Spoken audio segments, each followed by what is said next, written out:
welcome back for another book review. Today we're talking about this one. So this is Celtic Druidry, Rituals, Techniques, and Magical Practices by Evert Hopman. Yeah, that's not supposed to be pronounced. This one, isn't this cover just gorgeous though? Whoever did the cover design nailed it. So this book is an overview of some Celtic Druidry, as the title kind of suggests. There are rituals. There's a little bit on technique, as the thing suggests, a little bit on kind of magical practice. Why am I saying it in that tone that everyone knows? If you've been here for a while, you know where we're going.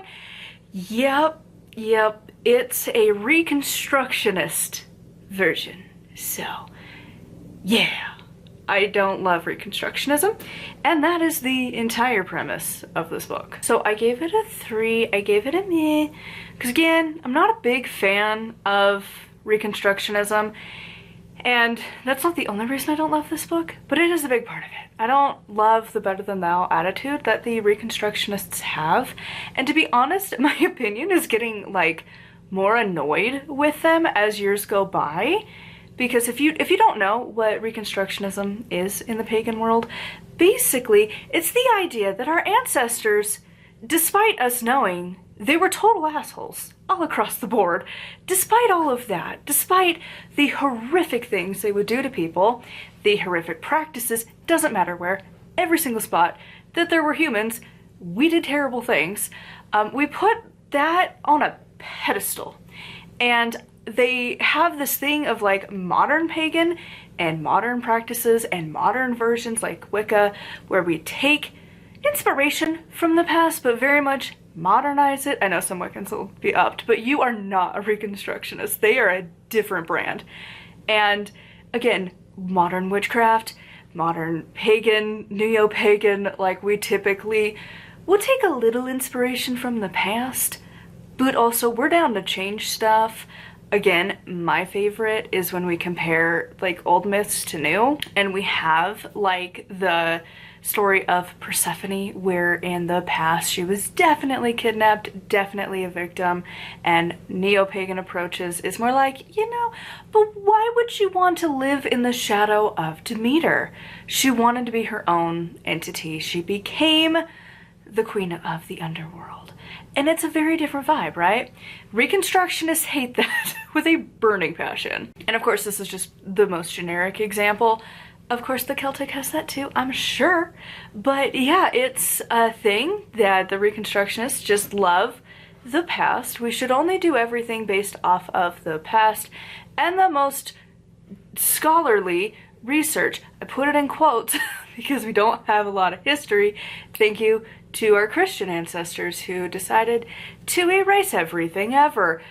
Because of course. So yeah, Reconstructionism, not my favorite. And this book definitely has the Reconstructionist vibe. You find it a lot in the Norse community when you look into the Norse pantheon, aka the Vikings. Like, that section of paganism heavily ran by Reconstructionism, and again, not a fan. And nonetheless, here we are with Druidry, same problem. So there are some good things in here. I mean, if you want to learn about the history of the Druids and realize that they did not, in fact, wear white robes, I was glad they mentioned that one in particular. And instead, I didn't know this, they actually wore 6 colors. Kings wore 7, and nobility wore like 4 or 5 colors. And then I'm assuming everyone else was just stuck with like what clothes start off as. Like kind of an off-white tan probably, and just go with that and browns and blacks or whatever, because it was the easiest to make the vibrant colors. If you ever took history, you remember that it was hard to make color for clothing, so the poor people did not get options. It was rich people, and the Druids were like the next step down from like the king. Like they're pretty on par, to be honest. They had the whole thing. That part, interesting. Reading just as a historical read, it's okay, cool. Did not know some of this stuff. That's cool. Not talked about a whole lot. But also, again, there's other parts, and it's really the better than thou attitude that the Reconstructionists just have to have. I swear. And this is where I have my own divergence of like, but no, we don't need to put them on a pedestal. I don't think their practices were all that helpful, actually, when we really get down to it. They got some stuff, but like 90% of it. Much like ancient Christians also could leave their crap in the past too, you know, like they're not burning pagans, we're not burning Christians, you know? We all have a bad past when we look at humanity as a whole, and I don't love putting them on a pedestal because literally I'm not doing this in order, that's fun. Just, we're going with the rant. I have notes, they're not now in order, it's fine, it's actually the last one that's kind of irksome. But on page 104, every druid should read A Guide to Early Irish Law at least once to appreciate how different Celtic paganism was from what most modern pagans currently imagine. There was simply no do what thou wilt, because any society where people were running around following their whims and desires was surely doomed to chaos and failure. Are you ready? The modern libertarian philosophy of do your own thing might work for a weekend pagan festival, but it spells disaster for a settled farming community. That's a lot to unpack, isn't it? Because also when you get to the laws that are talked about, they're bad. It's like, what are you talking about? This is a society that heavily encouraged slavery, pretty much every part of the entire human existence. Slavery. It didn't matter your race. There is a lot of every single nationality, ethnicity, everything ever were slaves at some point. Like, and it encourages that. It also encourages like really, really awful things. For dudes, I mean, there's some that would kind of suck. Like, if you can't please your woman in bed, she's allowed to divorce you. And if you didn't feed your pregnant wife whatever food she wanted, that was grounds for divorce, which is like wild. It's like, how is this poor dude supposed to do that? But like, okay. So there were some that were like kind of humorously, but like, why are we including this? And then of course, then it gets worse. And it's like, also in these laws, girls were to be married off at like 14. So that's great. My niece is currently 14. I can't imagine making her go off and become a wife and a mom right now. Like, she's still a child. Like, I know she's a teenager, she is still a child. What? And then boys get the luxury to wait until they're 17. Then they're fine to go off and marry. Standards. And then also, there were things about, like, rape, that it's like, if a woman is raped, that would count towards being married. That if you got raped, you don't have to marry that idiot. So, yeah, let's put that on a pedestal opposed to the whims and desires of do what you will. And the modern libertarian, oh my god, like, the ancestors were assholes. I will say it time and time again. The ancestors were dicks. They were some of the worst horrific people. If they committed the crimes that we would consider crimes now, like, you would hate these people. Like, they are the people that you would want locked up, that you would want severe punishments for. But because it's in the past, it's fine, and we're going to glorify them. Make it make sense. And I realize, like, they're probably mostly just talking about religious beliefs, but also that's where it gets complicated, because also, if you're gonna mention that, you're forgetting the other half. Because I don't think, I have not come across any, in all of the books we've talked about, all of the books I've read on my own, way years prior to when I started actually making these videos, like, I don't think I've come across a single one that says, do what thou will, without the other half of that sentence. It still comes from the Wiccan read, do what you will, harm none. Conveniently leaving that part out, you know, because it's real easy to get mad about, like, do whatever you want. That's a terrible rule. But if you add the harm none, suddenly a lot of those laws gonna be hard to follow. Slavery, that's harmful. Marrying young women, child, really, probably harmful, because, like, she's not even done developing, bro. And again, like, just so much. And this is why I can't do Reconstructionism, because again, we're putting these assholes on pedestals. It's great, they gave us the myths, they gave us some concepts, but let's take what they did and then run it the farthest away from all the bad parts And you know what? People in a few hundred years are gonna look at our era and have similar things of like, wow, y'all were dicks for whatever. Like, I don't know what it'll be, obviously. But as a society, from when we first started, like civilization, to now, we've made huge strides. It's been fantastic for most people. Most people have experienced some level of an improvement. For the most part, right? So like why this is why I can't do Reconstructionism. I don't think that gods are stagnant and like stuck in the past. And like, why do you want to like resurrect these old beliefs instead of just like inspired by and then make it modern? Why is that a bad thing? Because like also it bothers me so much. We know how much I hate Reconstructionism, and it's a whole thing, and I hate it so much.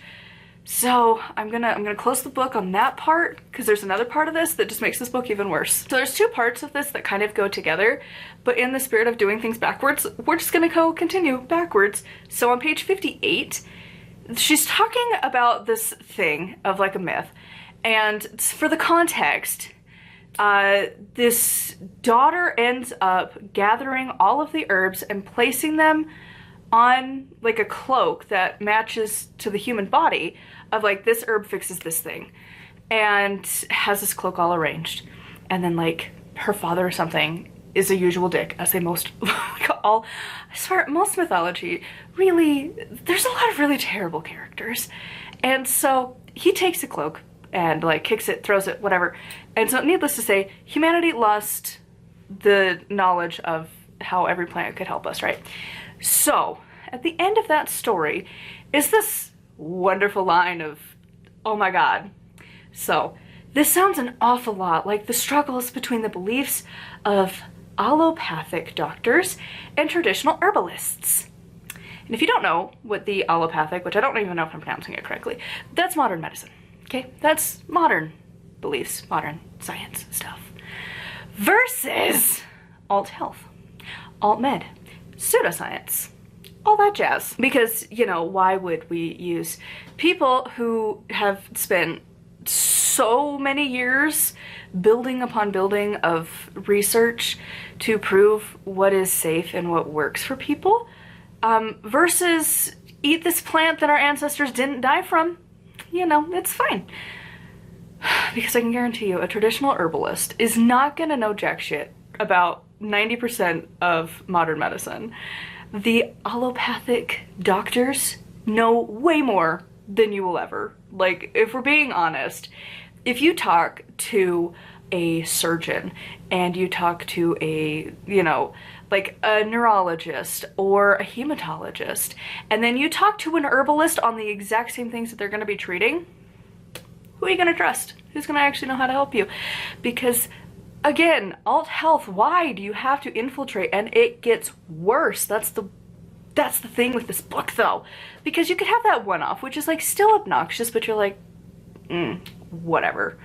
Just, of course, you're better than thou for the Reconstructionism, and then you love to knock modern doctors, because obviously you who have studied some plants know how to do modern medicine. And definitely not that all of our ancestors would have died, because like they would have loved for the stuff we have. Vaccines, modern medicines, antibiotics, all that jazz, magic. But no, instead of having like an oxycodone after a major surgery when they replace a literal joint in your body, no, go have some willow bark tea that will also thin your blood. That's a great combo. Anyways, see, salty on this one. Yep. And then it continues even better. So the foreword of this book, again, we went backwards this time. But the foreword is written by this dude, and I genuinely don't know how to pronounce his last name. It's Kenneth, like, Profrock? Maybe. And then you see these initials and you're like, ooh, that looks like something fancy. And then he's a naturopath. If you don't know what that is, also alt med, alt health, pseudoscience. They're not real doctors. They are, nope. You should go see a real doctor, because naturopaths have been known to give crap advice, because again, they're not actually medically trained, and then people die. and they get severely injured. They have long-term side effects because, again, they're not a real doctor and they don't actually understand science. They don't actually understand all of the things that our ancestors would have literally died to have. When your child would maybe make it to 5, and then our birth rates and our success rates of like living to adulthood are like extremely bigger because of modern science, and then you're just tossing that right out the window, and you're just like, oh my god, who the hell paid attention? Oh my god, I hate it. It's just a bad time.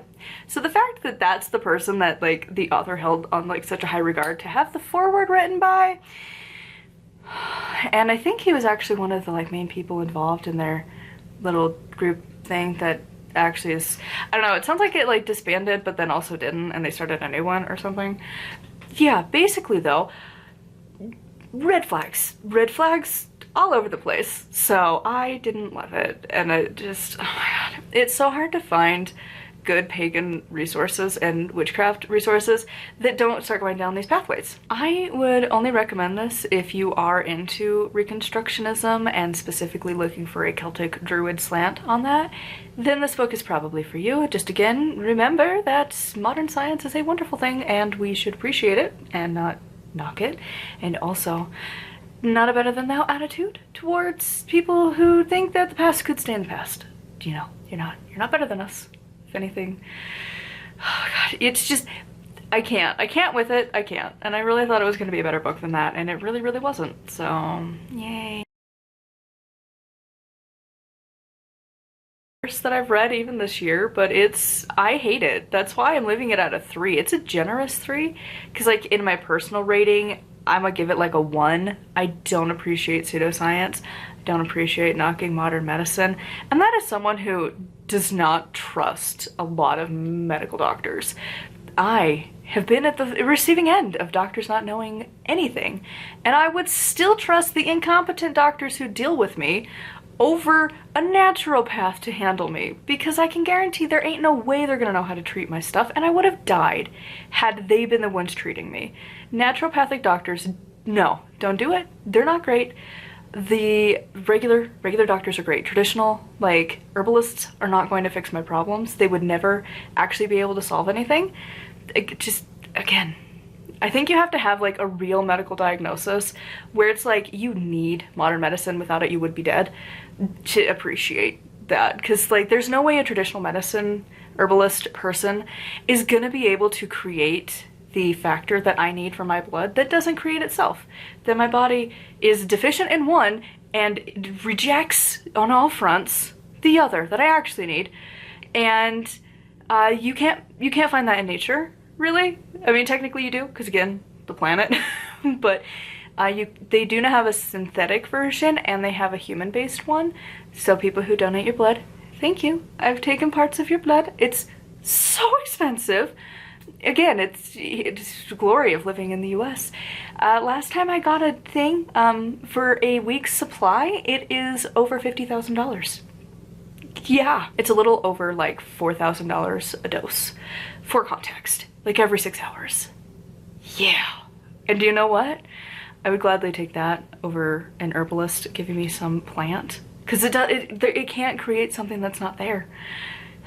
And the naturopath, oh my god, I don't know what they would have said for rare bleeding disorders. Like, I don't even want to imagine what. Actually, I know what would happen. I would have died. That's the end of the story. I just would have died. So yeah, I don't love naturopathic doctors. I don't love that we're pushing that the health is better, and yeah, let alone the better than thou. Just, oh my god. Anyways, I hated this book. Thank you to my patrons for coming along and seeing rambles like this every once in a while. And yeah, till next time, I have better books coming. So till then, thank you for coming along, and blessed be.